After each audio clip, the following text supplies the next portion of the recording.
When we think about perspective and streets, we often think about this sort of perspective diagram, where we have an eye level, sometimes called the horizon, and it's often being used to demonstrate one-point perspective because there is one vanishing point, and we're usually looking straight up a road that leads to the vanishing point, and we have buildings on each side of the road, and all the horizontal lines or aligned architectural elements such as windows all angle towards the same vanishing point. And here we have a very similar scene to that diagram in real life. But in this video, I want to help us understand why this diagram gives a very minimal and at times misleading understanding of what's happening in this scene, even though it appears to be extremely similar. We're basically looking up a street with houses on each side. Firstly, let me show you why this will not work here. And for that, I'll use a lightened copy in black and white. Firstly, let's find eye level. And because we have plenty of horizontal lines parallel to each other, the easiest and fastest way to find eye level is to find the horizontal line. So here we see the lines are sloping down. Here the lines are sloping up, sloping down. Somewhere in between, this line is still sloping down. This line is sloping up slightly. I think the straight line is going to be about here.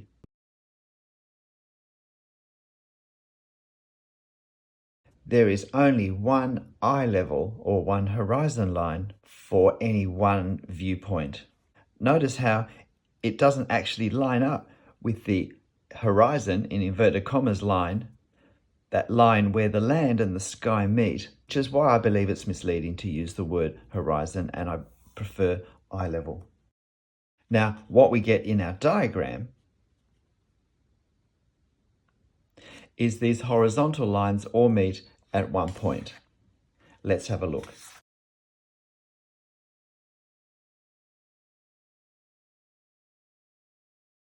And that looks great.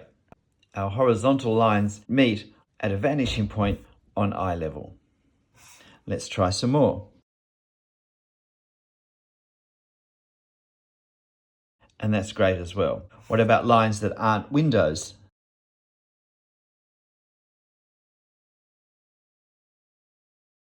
So here we get half of the pattern that we expect from our one-point perspective video diagrams. Let's try this building.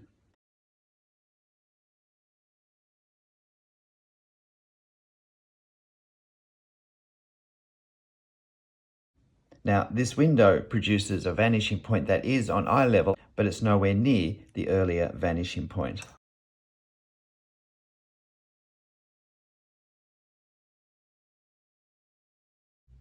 This window above meets at the same vanishing point. So each of these buildings do have their perspective lines meet at a vanishing point, but they're two very different vanishing points. Not the one vanishing point that this sort of view leads us to expect. Let's look at this building here.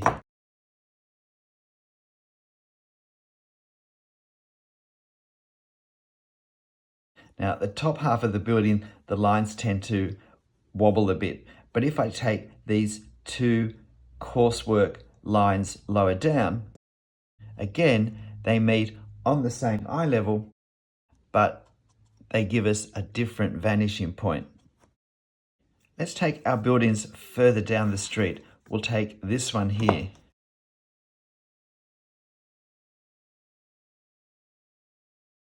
Now, this building actually has a vanishing point just slightly to the right of the vanishing point for this building. And this building down here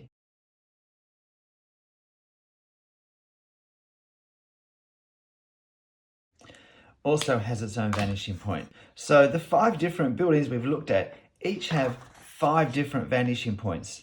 Why is that? The truth is, this works. Firstly, because this ground is flat.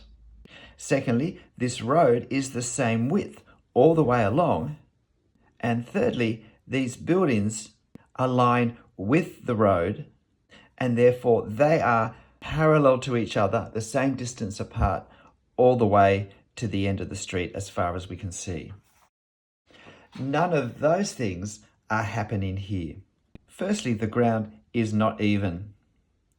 Quite clearly, we're looking downhill. We can see this from the lines between the rows of stones, that new rows appear as we go in this direction. It's happening on both sides of the street. And in fact, we can see that the steepness of the street increases on this point here, where the street itself goes out of view, and the roof lines of the buildings that are all about the same size drops dramatically.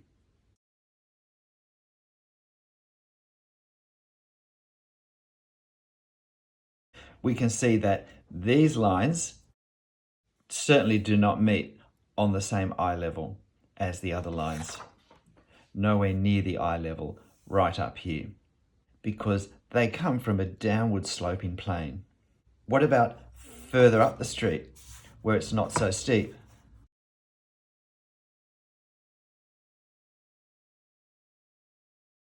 Again, they meet nowhere near eye level.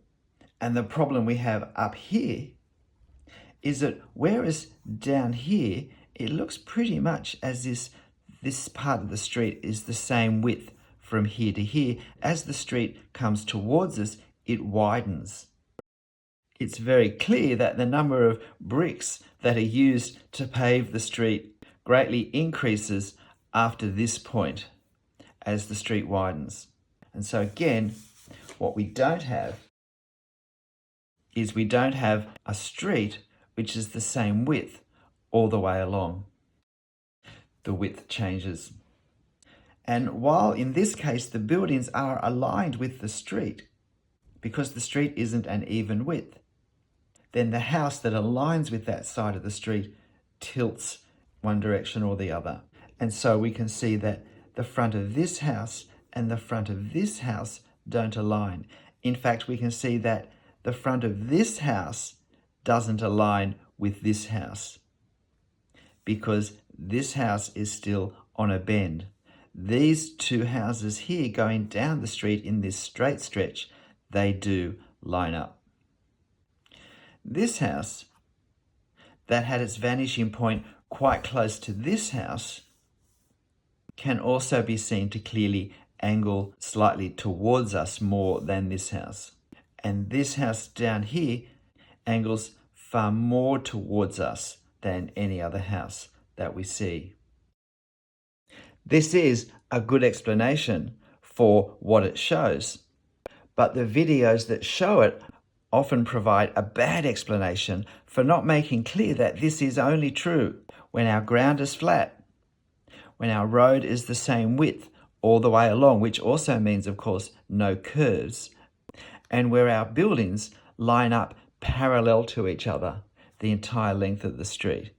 When those three conditions are met, we get one vanishing point on our eye level that all the horizontal lines angle towards.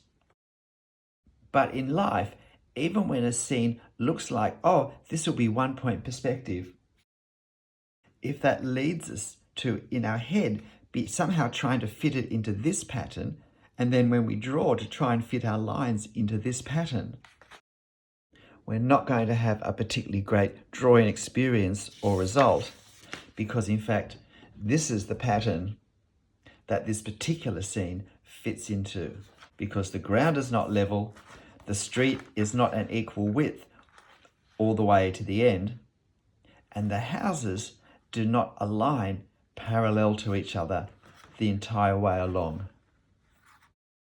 So how do we draw this scene?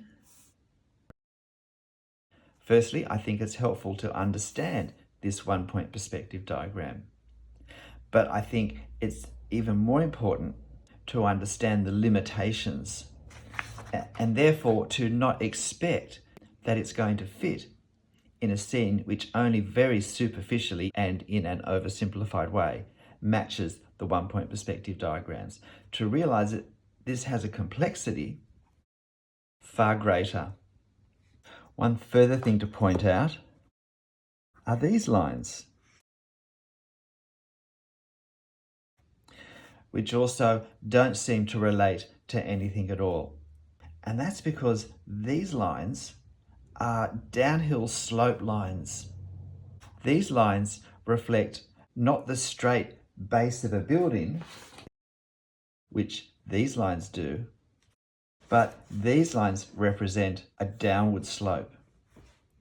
And again, they're not reflected here at all. So how do we draw this? Well, there are some fundamental truths here which are helpful, but we need to understand how they don't apply here, how the slope of the ground changes things at ground level, and we end up with lines that don't go to the eye level line because they're not horizontal lines.